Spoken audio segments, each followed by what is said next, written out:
कर्मण्येवाधिकारस्ते मा फलेषु कदाचन मा कर्मफलहेतुर्भो मा ते सङ्गोऽस्त्वविकर्मणि।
कथा हो पुरुषार्थ के, निस्वार्थ के, परमार्थ के, सारथी बन ले जहां सिर किसन भारत पार्थ के।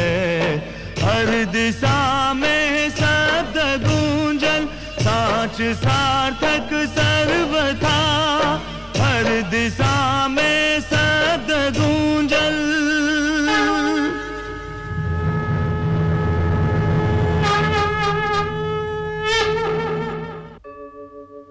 यदा यदा हि धर्मस्य ग्लानिर्भवति भारत, अभ्युत्थानम् अधर्मस्य तदात्मानं सृजाम्यहम्। परित्राणाय साधूनां विनाशाय च दुष्कृतां, धर्म संस्थापनार्थाय संभवामि युगे युगे।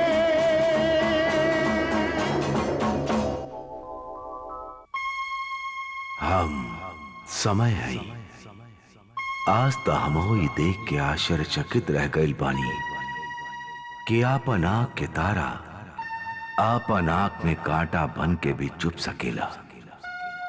हम ही त जाना तानी कि मनुष्य के आपन लहू एक दिन होकर चिता में आग लगावेला, किंतु ये रहस्य ता हमरो समझ से बाहर बा कि यदि केहू जियते जियत मनुष्य के चिता के कारण बन जाए तो वो का करे। बर्बरी के आवे से रिश्ता नाता के संसार उथल पुथल हो रहल बा। जे करावल समारोह के सामान लागत रहे अबू एगो विचित्र भय के कारण बनत जा रहल बा।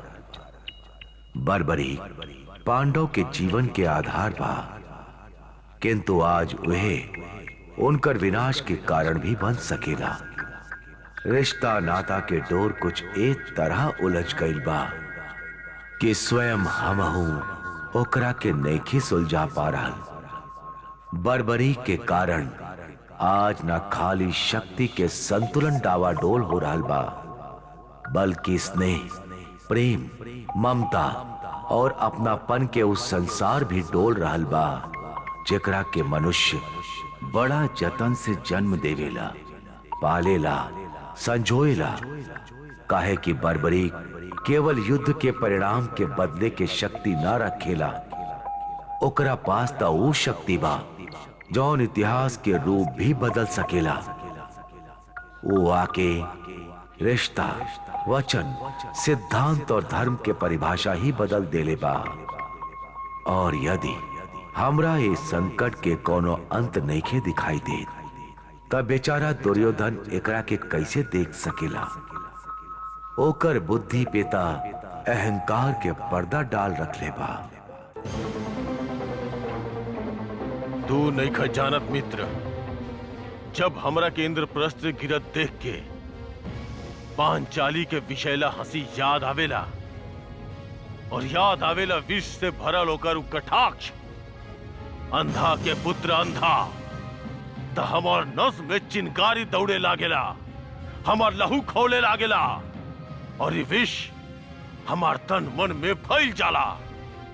फिर हमार जी चाहेला कि हम अपन शरीर के टुकड़ा टुकड़ा कर दी, या ये विष के पांडवन के रक्त पी के सदैव खातिर शांत कर दी। जौन होठ पे हमारा अपमान के कारण मुस्कान दौड़ल आयल रहे, जी चाहेला हम वो होठ के अपन एड़ी तरह कुचल डाली। तू एक क्रोध के अग्नि के जलैले रखा मित्र। ई अग्नि युद्ध में तोहरा बहुत काम आई। रहल युद्ध के प्रश्न, ता युद्ध आरंभ कईल आपन हाथ में होखेला मित्र दुर्योधन, अंत कईल आपन हाथ में ना होखेला। तू केवल पितामह भीष्म के भविष्यवाणी पर विश्वास रखा। वो कहले बाड़े कि ई युद्ध 1 महीना में समाप्त हो जाई, और 1 महीना पलक झपकत ही बीत जाई। युवराज के जय हो।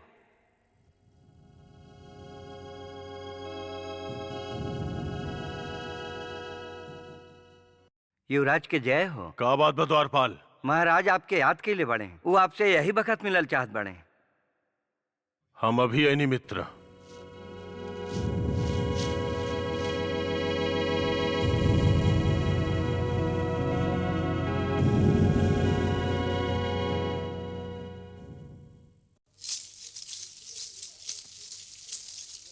हमनी खातिर परीक्षा के घड़िया खड़ा भइल बा, अन्यथा हमनी खातिर कोनो।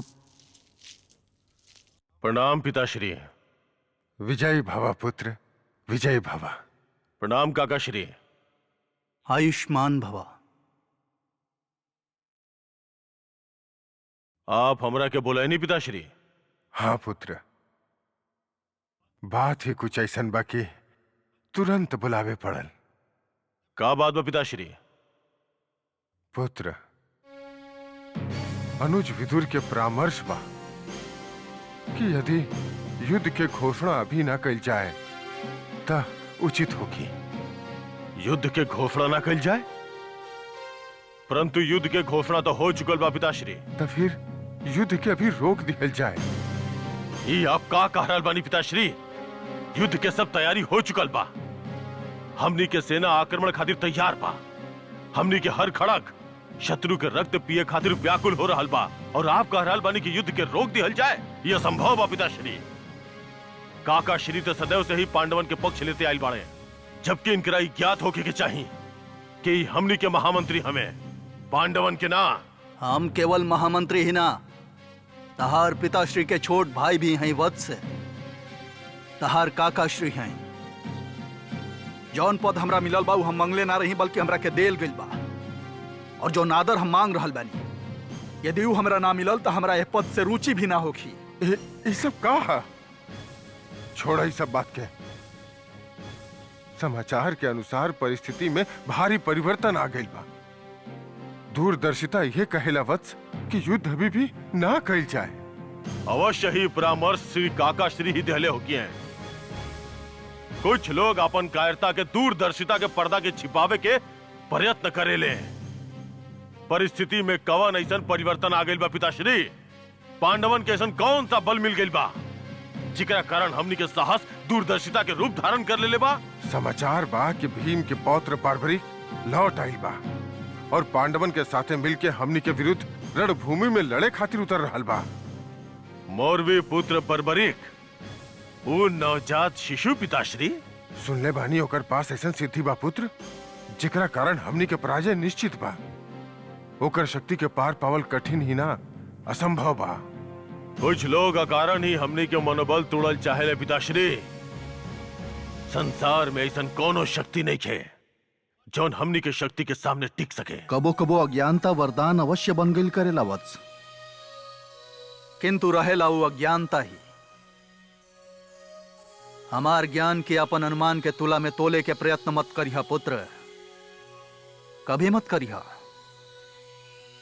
बर्बरीक के शक्ति के हमारा पूर्ण ज्ञान बा और यही से हम ही नहीं चाहत कि युद्ध अभी कैल जाए। ओकर शक्ति हमनी के कल्पना से कहीं अधिक बा। ओकर शक्ति के सामने तो हमनी एक पल खातिर भी ना टिक पाई। और ये मत भुला कि तहरा से हम कह रहल बानी, हम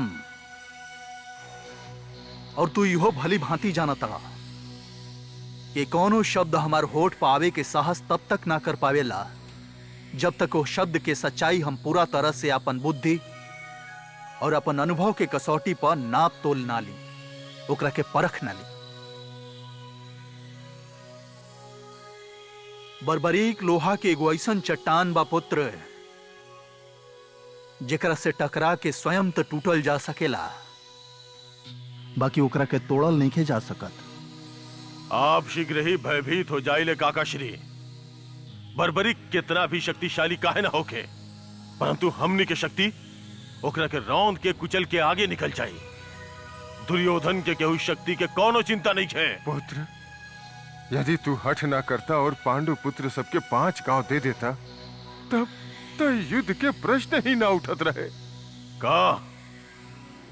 का कहनी पिताश्री? यदि हम पांडवन सबके 5 गांव दे देती तो उ संतुष्ट होके लौट जाते और ये युद्ध ना होके। हाँ पुत्र, ये युद्ध अवश्य ना होके। तो फिर उनकर क्षत्रिय धर्म के का होकत काकाश्री? क्षत्रिय धर्म? हाँ पिताश्री, उनकर क्षत्रिय धर्म, उनकर पत्नी के अपमान के का होखत जो दुर्योधन भरल सभा में कैले रहे। काऊ 5 गांव लेके वो अपमान के भुला जाते और हमरा से युद्ध ना करते? ना पिताश्री, कदापि ना। क्षत्रिय धर्म तई कहेला कि ऊ सबसे पहले आके हमरा से युद्ध करास और अपन पत्नी के अपमान के बदला ले हमरा से। 13 वर्ष तक हम गदा के युद्ध के तैयारी कैले बानी, इस सिद्ध करे खातिर कि संसार के सर्वश्रेष्ठ शक्तिमान सर्वशक्तिशाली गदाधारी पांडुपुत्र भीम ना, धृतराष्ट्र पुत्र दुर्योधन हा। हमारो युद्ध के का होखी? पिताश्री, जौना तरह धनुष से निकलल बाण, हाथ से फेंकल गई पत्थर और मुंह से निकलल वाक्य वापस न लौटेला, वही तरह ये युद्ध भी नहीं के रुक सका। हमार अंतिम निर्णय बा। निर्णय लेवे में जल्दी मत करा पुत्र, सोच समझ के निर्णय लेवे में कोनो हानि नहीं है। तका भी भयभीत हो रहल बानी पिताश्री। हम भयभीत ना, चिंतित हो रहल बानी पुत्र। कभी कभी शत्रु के शक्ति के कम समझ लेना भी आपन पराजय के कारण बन जाला। पराजय उनकर होखेला पिताश्री जे विजय के योग्य ना होखेले। आप लोग के चिंता व्यर्थ बा। चिंता कबो भी व्यर्थ ना होखेला पुत्र। चिंता तो चेतना के द्वार खोले ले। तोहरा बर्बरीक के शक्ति के तनिक भी अनुमान नहीं है। बर्बरीक बर्बरीक बर्बरीक इकार हट लगा रखले बानी आप पिताश्री। ओकरा पास ऐसन कौन सा शक्ति बा जन हमनी के पास नहीं है? का ओकर शक्ति पितामह भीष्म के शक्ति से भी महान बा जेकरा इच्छा मृत्यु के वरदान मिलल बा? का ओकर शक्ति हमार मित्र कर्ण के शक्ति से भी अधिक बा जेकरा पास हर अस्त्र के नाश कर देवे वाला ब्रह्मास्त्र बा? का बर्बरीक गुरु द्रोणाचार्य से भी अधिक शक्तिशाली बा काकाश्री जेकरा हर ब्रह्मास्त्र के संपूर्ण ज्ञान बा? का वो गुरुपुत्र अश्वत्थामा से भी अधिक महान बा जेकर संहार नहीं के कल जा सकत? ना काकाश्री ना। वो नवजात शिशु कुल गुरु कृपाचार्य के सामने एगो तिनका के समान बा जोन हवा के एगो झोंका से उड़ जाई। और यदि हम कही कि हाँ हाँ बर्बरी की सब शक्ति के मिला के भी इनका से अधिक शक्तिशाली बता, तो हम तब्बो यह कहब काकाश्री के युद्ध नहीं खे रुक सका। ये युद्ध हो के रही। ये युद्ध अटल बा काहे कि हस्तिनापुर पे राज कैल दुर्योधन के विधि के विधान बा और हस्तिनापुर नरेश बनल दुर्योधन के भाग्य और ए भाग्य के लेखा के न तो आप मिटा सकिले और ना ही हम। यही से युद्ध होगी और अवश्य होगी। और रहल प्रश्न बर्बरिक के तो ओकर चिंता आप मत करी पिताश्री, ओकरा के हम देख ले।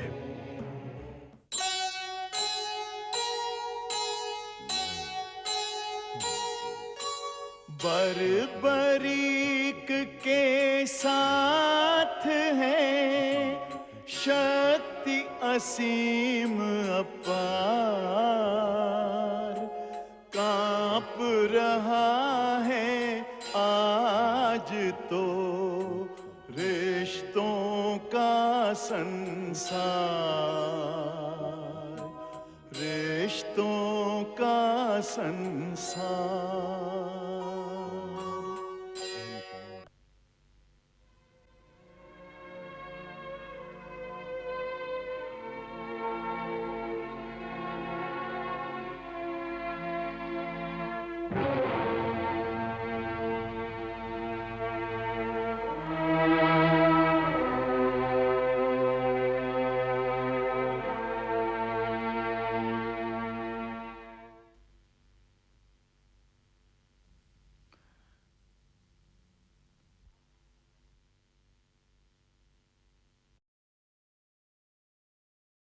मंझला भैया, यदि आपसे हम पूछी कि आप चिंतित काहे बानी, तो तय सही होखी ना।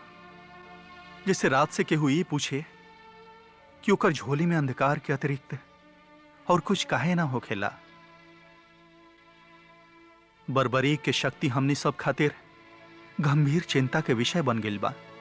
हमार चिंता के विषय ना बर्बरिक के शक्ति बा, ना ओकर बाण और ना ही ओकर सिद्धि मंत्र। तब फिर हमार चिंता के विषय बा रक्त के उ संबंध जौन हमरा और बर्बरिक के सांसारिक नाता के एगो अनदेखा डोर में बांध रखले बा।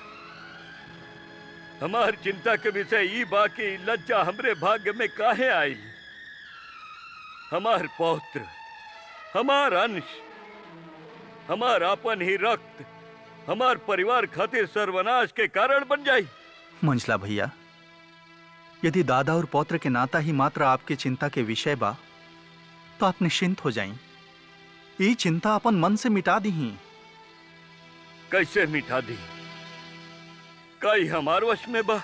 मंझला भैया, कुछ बात के आपके वश में ना होखल ही आपके चिंता के उत्तर है। मंझला भैया, आप अपन पौत्र के चुन्नी तना ओकरा के कहीं से मोल लाइल नहीं की। ओकरा के तो स्वयं विधाता आपके झोली में डलले बाणे। मंझला भैया, आप बर्बरी के दादा हैं और वो आपके पौत्र। ये नाता आप स्वयं चुनले तना रही। ये नाता तो आपके विवशता बा मंझला भैया। ऐसे नाता से नाता आपके लज्जित होके क्या आवश्यकता बा और ना ही चिंतित। ये सब मन के समझावे के बात बा। बाकी बात तो बाना मंझला भैया, जेकरा से मन के समझावल जा सकेला। भूल से केहू ओकरा से पूछे जेकरा पास ऐसा कोनो बात नहीं है जेकरा से मन के समझावल जा सकेला। आपके चिंता के समाधान तो बा मंझला भैया,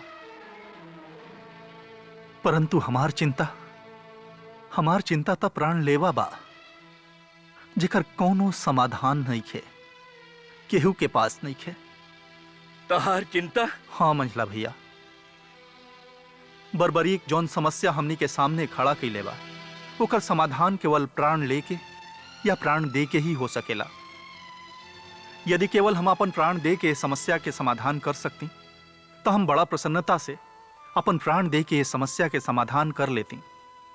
परंतु केवल हमार प्राण देवे से समस्या के समाधान नहीं हो सकत मंझला भैया।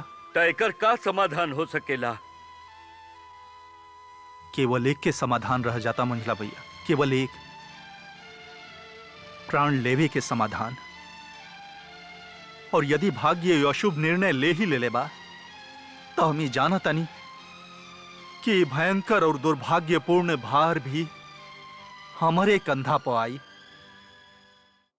बर्बरीक बर्बरीक हमार भी तो पौत्र रहा। वो केवल आपके अंश ना हा, वो हमरो अंश हा। का हम अपन अंश के शेष शरीर से काट के फेंक सकीला? का हम अपन परिवार के एक धड़ा के बचावे खातिर अपन परिवार के दूसर धड़ा के मिटा सकीला? केकरा पास भाई कठोर प्रश्न के उत्तर? केकरा पास? ये भाग्य हमनी सबके कौन दुराहा पे ला के खड़ा कर देले बा? कहे उठ खड़ा होखेला हमनी के जीवन में उ प्रश्न जेकर आंख में आंख डाल के देखे में भी डर लागेला, डर लागेला।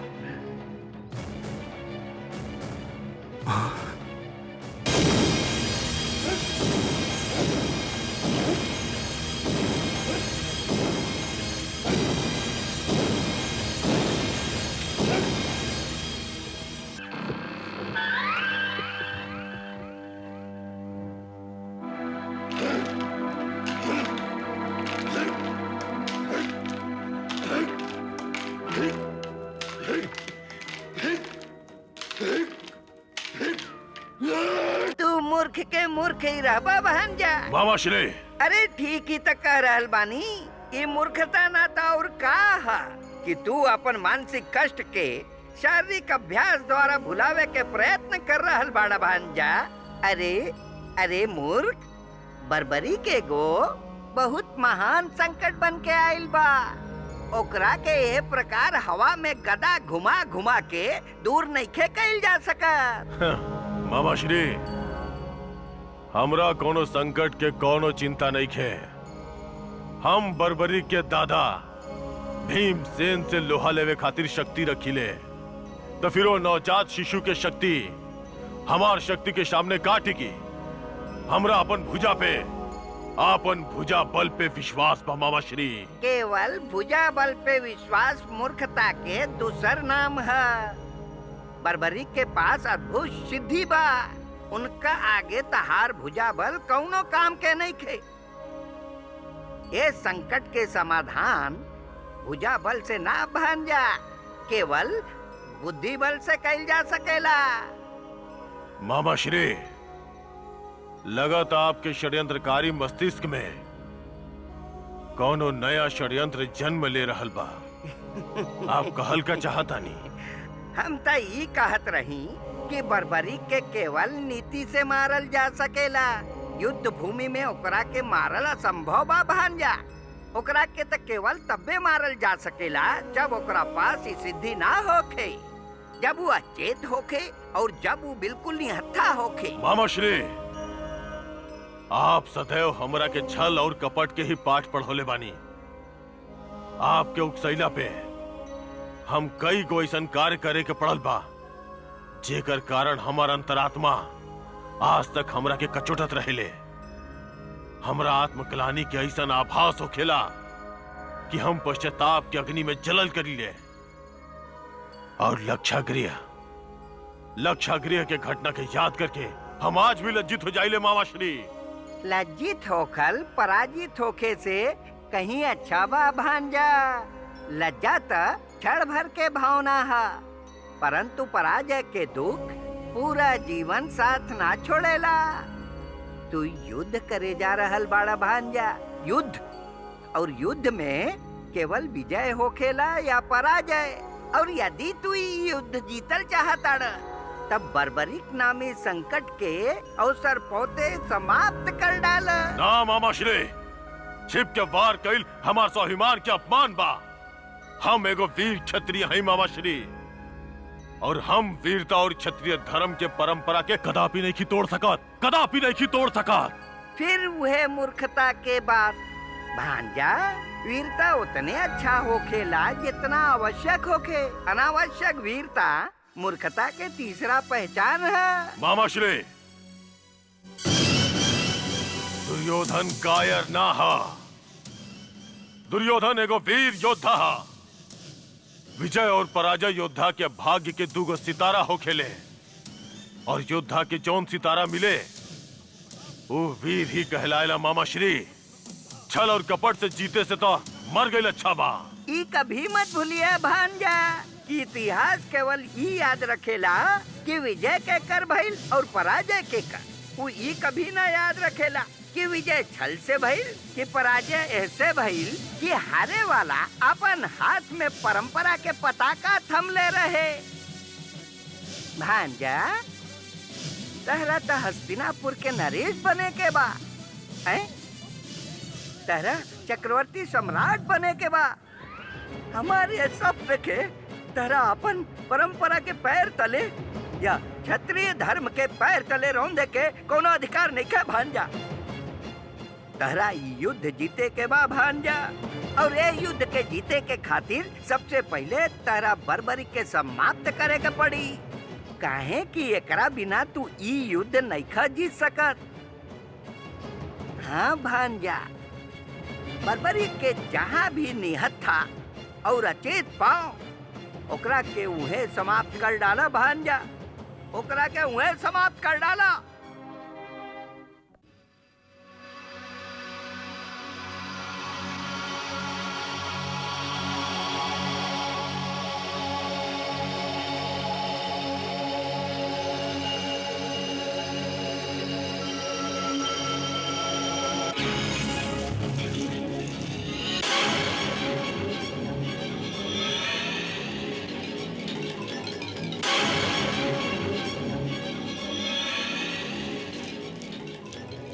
ना का सोच रहल बाड़ा भांजा? यही तो अवसर बा।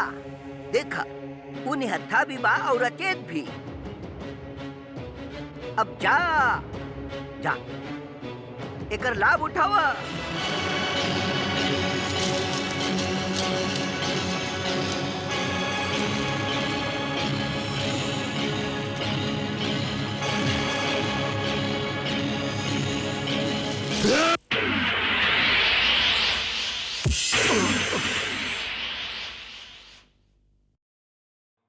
तू?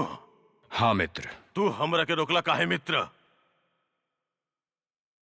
एह से कि केवल हम ही तोहरा के रोक सकत रही मित्र। किंतु काहे? एह से कि जौन कार्य तू करे जात रहा वो तोहरा जैसन वीर योद्धा के शोभा नहीं खेदेत मित्र। अरे अंगराज कर्ण, तू भांजा दुर्योधन के मित्र हुआ कि शत्रु?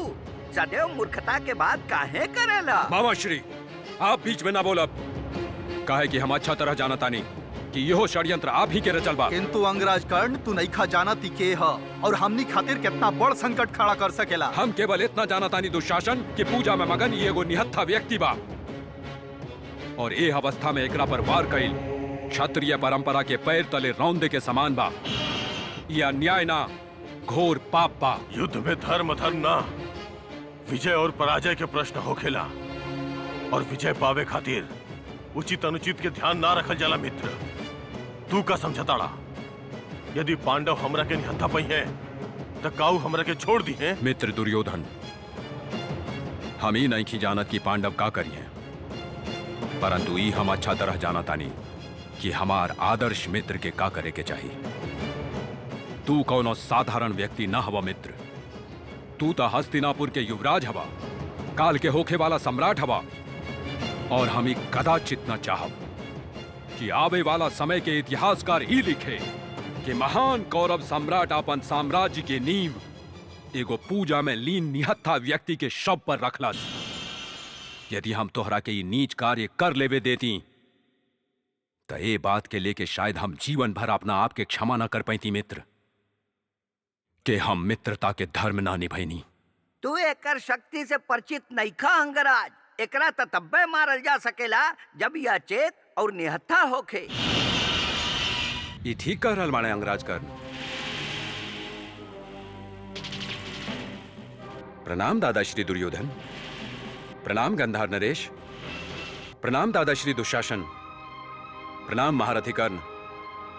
आप धन्य बानी। आपके विषय में जे कुछ सुन ले रही आपके ओइसने पैनी। और दादाश्री आपके विषय में जे कुछ सुन ले रही आपके ओकरा से कहीं अधिक पैनी। लोग कहले कि आप महत्वाकांक्षी हैं। महत्वाकांक्षा कभी सब्रता और सज्जनता के सीमा ना पार करेला, लेकिन आपके महत्वाकांक्षा सब्रता और सज्जनता तक का मानवता के सीमा पार कर चुकल बा। दादाश्री, आप केवल महत्वाकांक्षी ही ना आप कपटी भी बानी। दोस्त, हम तोर वध कर दे। हमरा दुख बा दादाश्री कि आप ई अवसर भी खो देनी। हमार वध वही समय संभव बा जब हम निहत्था चाहे अचेत होखी, परंतु दादाश्री अब त ना हम निहत्था बानी और ना ही अचेत। अब आप हमरा के नहीं मार सकत, परंतु ई कार्य हम अवश्य कर सकीला। आदर से बात कर बर्बरीक। आदर?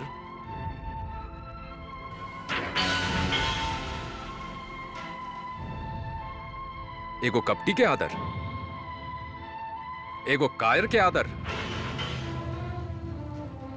आदर के अनादर बा दादाश्री। बस पौत्र बस। अब अपन मुंह से एक भी शब्द मत निकलिया।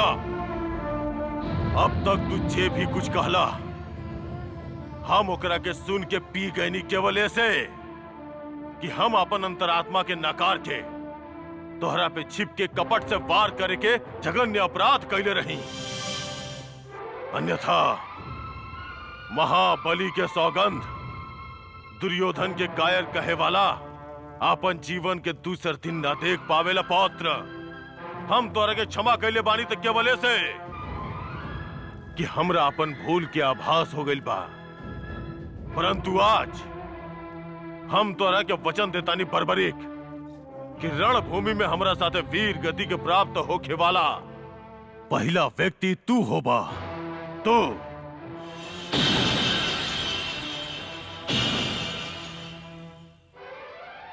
तब फिर एगो बात हमरो सुन ली दादाश्री। युद्ध भूमि में हमार धनुष आप ही के ढूंढ रहा होखी और हमार बाण के पहला लक्ष्य आप ही के छाती होखी। प्रणाम।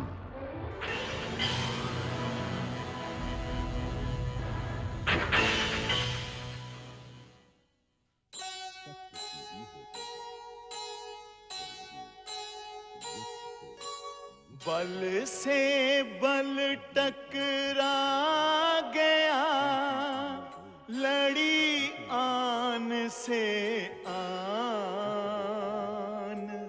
वीरों की ललकार से गूंज उठा ब्रह्मांड, गूंज उठा ब्रह्मांड। हमरा तो विश्वास ही नहीं कि हो रहा कोई दुर्योधन इतना नीच कार्य भी कर सकेला। भ्राताश्री, दुर्योधन? अरे दुर्योधन तो अपन महत्वाकांक्षा खातिर कुछ भी कर सकेला, कुछ महाराज भी। के जय होके। युवराज दुर्योधन के दूत आवे के आज्ञा चाहता रे महाराज।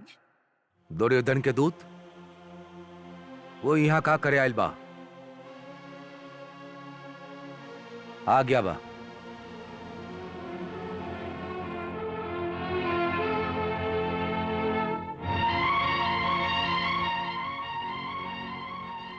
महाराज के जय होके। हम कुमार महारथी भीमसेन खातिर अपन युवराज के संदेश लाइल बनी। हमरा खातिर? हाँ महारथी, संदेश आपके ही खातिर बा। का संदेश बा? हमार युवराज आज मध्य रात्रि में आपसे भेंट कैल चाहता ने। मध्य रात्रि में हमरा से? हाँ महारथी, हमारे युवराज कहले हाँ कि भेंट रणभूमि कुरुक्षेत्र में ही होखी। हमारे युवराज अकेले होखी हैं और उ संदेश देले बाड़े कि आपके अकेले ही आवे के होखी। ना, ये नहीं के हो सकत। किंतु दुर्योधन भीमसेन से ही काहे मिलल चाहेला? सेवक के इतना ज्ञान नहीं खे महाराज। हमरा के जितना संदेश देवे के आज्ञा देल गई रहे हम दे देले बानी। भ्राताश्री, ये अवश्य ही कोनो षड्यंत्र हुई। दुर्योधन पर तो विश्वास कैले नहीं खे जा सकत। सदैव हम तारा से सहमत बानी। बड़का भैया, मंझला भैया के मध्य रात्रि के अंधकार में दुर्योधन से मिले गईल उचित नहीं खे। एमे अवश्य कोनो संकट छुपल बा। सेवक अपन युवराज के संदेश के उत्तर के राह देख रहल बा महाराज। दुर्योधन से कहिया कि हम मध्य रात्रि के ही ओकरा से मिले आई। हमरा ओकर निमंत्रण स्वीकार बा। अनुज भीम, ये तू का कह रहल बा? ना ना मंझला भैया, एमे अवश्य दुर्योधन के कोनो चाल बा। दूत, तारा तहार संदेश के उत्तर मिल गई ना? तू जा सकेला। जौन आज्ञा महारथी।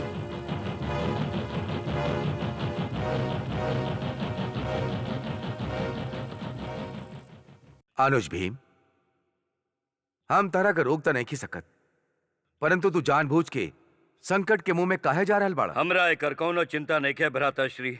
संकट से खेलल हमार चरित्र रहल बा। परंतु मंझला भैया, ये निमंत्रण के स्वीकार करे की आवश्यकता ही का रहे? ये निमंत्रण हम ऐसे स्वीकार कैले बानी कि वो दुर्योधन हमरा के राज दरबार में ना रणभूमि में बुलैले बा। परंतु ऐसे अंतर ही का पड़ेला भीम? अंतर बा भ्राताश्री। राज दरबार में बुलावे वाला राजा हो सकेला, किंतु रणभूमि में बुलावे वाला केवल योद्धा हो सकेला, क्षत्रिय हो सकेला। दुर्योधन कपटी हा, घमंडी हा, किंतु ओकर योद्धा होखे में कोनो संदेह नहीं खे। और ये निमंत्रण एगो योद्धा के ओर से दूसर योद्धा खातिर रहे, और एकरा के अस्वीकार कईल योद्धा धर्म के तिरस्कार बा। हम जाइब भ्राताश्री, और अकेले ही जाइब।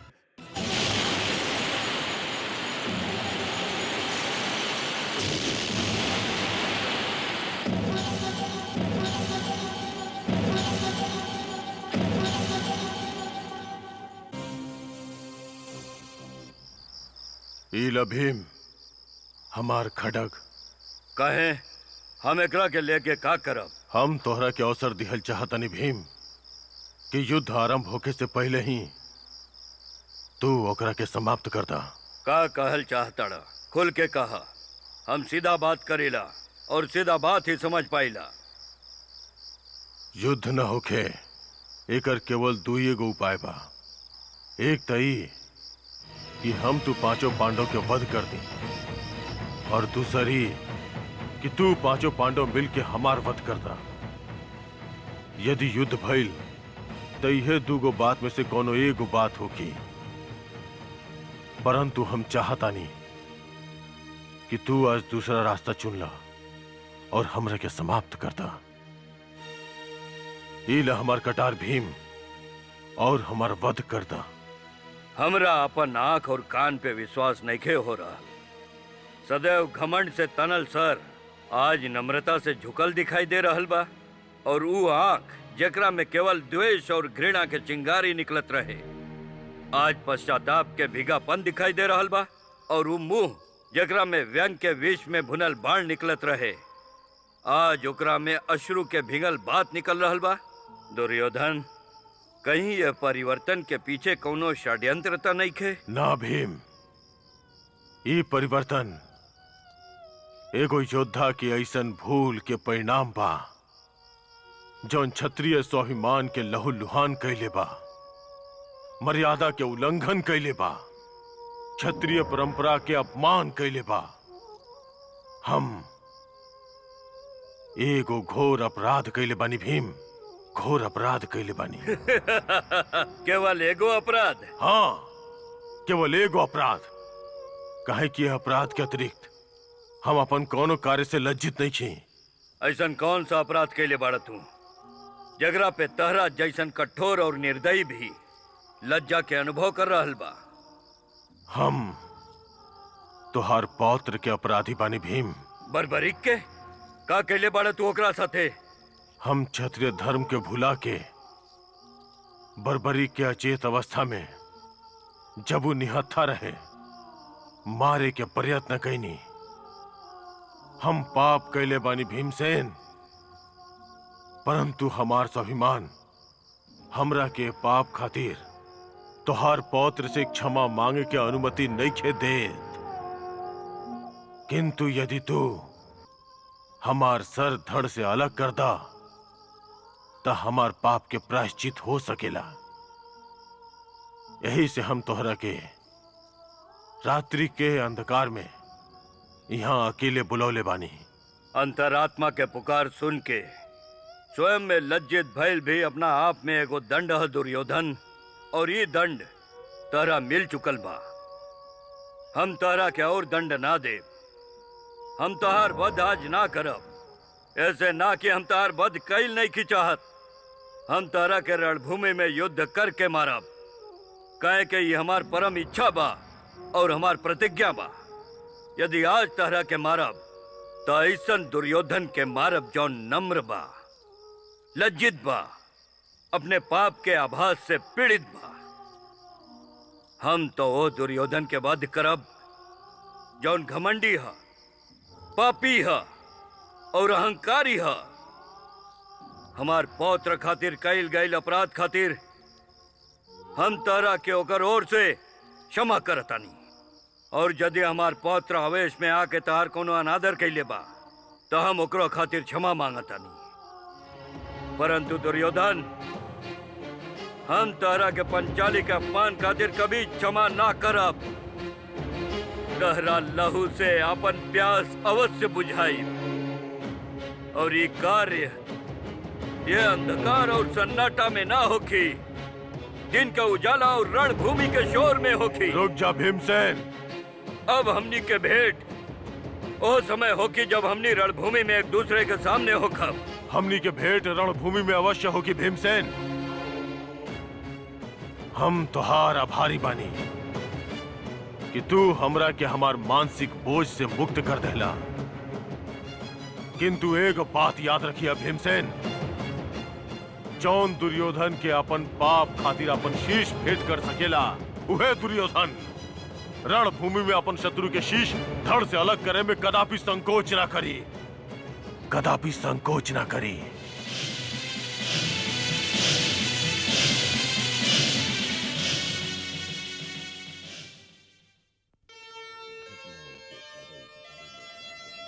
अपनी भारी भूल पर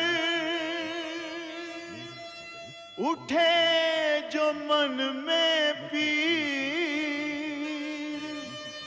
धन्य बड़ी है वो घड़ी, लज्जित हो जब वीर। सीख हम बीते युगों से नए युग का करें स्वागत, करें स्वागत, करें स्वागत, करें स्वागत।